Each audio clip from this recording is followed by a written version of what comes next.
And so this one is a short-eared owl. Short-eared owl. He does have two little tiny short feather tufts on top of his head, and he chooses to put those up sometimes, and he chooses to leave them down. He doesn't put them up when I'm describing what they look like, and he's got a tight to his head. And so there is another species of owl that we'll have out tomorrow, a long-eared owl. Yeah, these birds are so creative, aren't they? Short-eared owl, long-eared owl. And so this one, this is as big as he gets, and he is a prairie species. And so short-eared owls and long-eared owls, very different habitat requirements. Because imagine that you're a skunk. Well, that's kind of fun to think about, maybe sort of. You have a really good sense of smell, but your brain is not very big. It's not very big at all. And so in order for you to search an area, your brain really isn't going to be able to, human would look at 200 acres and they would kind of go, okay, well, we're going to set up sort of a grid system. So we know where we've been, we know where we haven't been, and we would be able to sort of systematically search that whole area over time.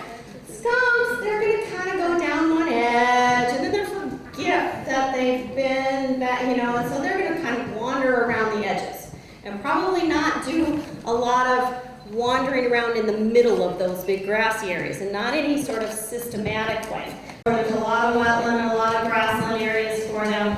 But again, wintertime is really nasty up there, really hard to make a living until they come south through the winter.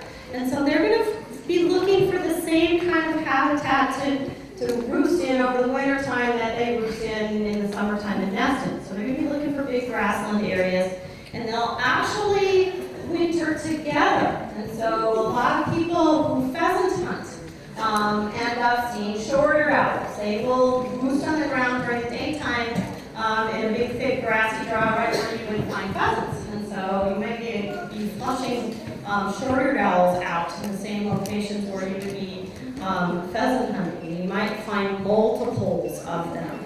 And so they will also hunt, they'll hunt fence posts, they'll sit on a fence post area and hunt a grassy area that way. So those are some of the places to look for short-eared owls in the wintertime in Iowa. I think at this point in time, there's maybe one or two documented nesting pairs in the state. It starts to die, and dead bone tissue will not mend to itself. And so that makes it pretty much impossible for us to get that wing to go. So he has a non-union humerus fracture on the wing that is on your side. So it's just a little bit loose. It won't mend, and so he's not able to fly either. But yellow eyes, little tiny feather tufts, same for the familiar facial disc of feathers. He can still do the head turn.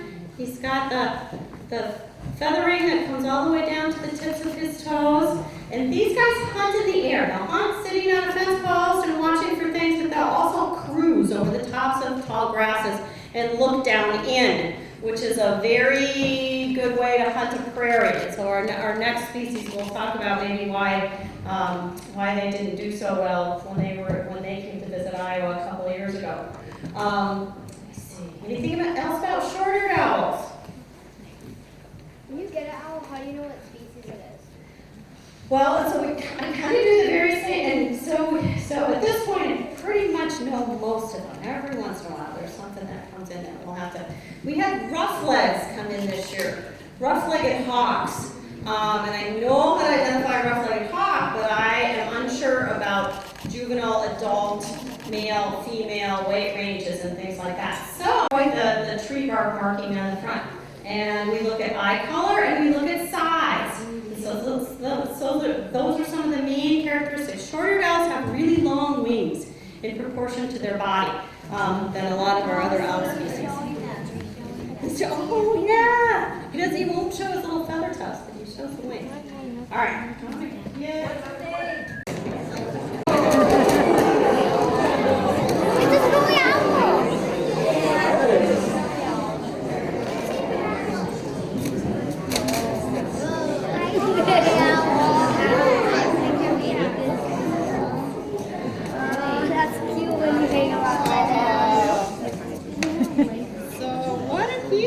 Trip doing. Angling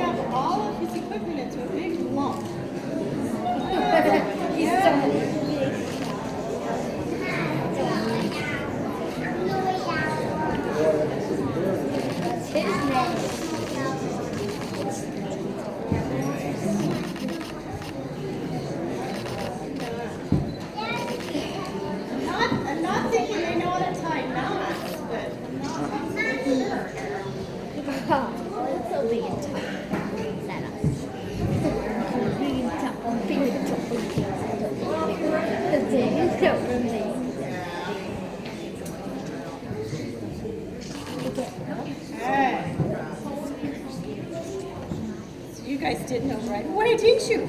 This is a snowy owl. And yes, he has a name. But it's a controversy. Yeah, never ask anybody else's opinion. Just do whatever you think is right. Whitey. He came in to us 2 years ago, and I spent quite a bit of time taking care of him. And when he was in intensive care, I'd look in and he'd look back, and I'd go, moon face. I just started calling him moon face because it looks like the man in the moon and looking back at you out of his intensive care area. And so I kind of started saying, talk to the naturalist, and everybody said, oh, we're going to call him moon face. And I got no, can't call him that. That's a horrible name. And so he came to us 2 winters ago, and he was a hatchier bird then. And so this guy is 3 years old, and as they age, they get lighter, the males get lighter and lighter colors. And so I've noticed just, I see him every day, so we don't really notice the color change, but if we look back at some of the earlier pictures, I suppose it's kind of like your kids growing up, you don't notice it until all of a sudden you look at the baby pictures. So he's definitely gotten lighter. He came to us 2 years ago when we had an eruption of snowy owls. And so in Iowa, oh, shoot.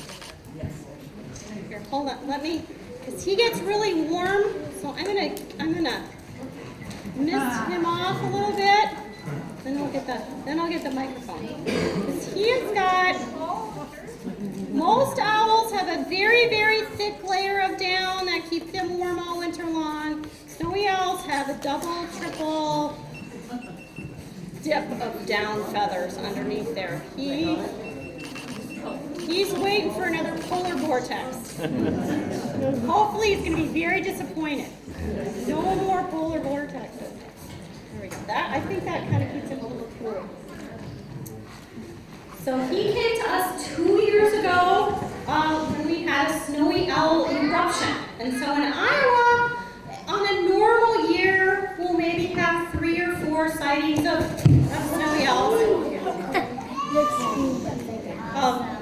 And that year, we had over 150 sightings of snowy owls. And so just a crazy bunch of owls coming down. And I listened to a bunch of theories from a bunch of different bird experts, and I'm not absolutely certain that they know for sure exactly why these things happen. I know there's an eruption of snowy owls going on the East Coast right now. There's been a snowy owl sighted in Florida this year, which is, that's not right. They're not, no. And the year that they came to Iowa, or came down the middle of the country, there were snowy owls that made it all the way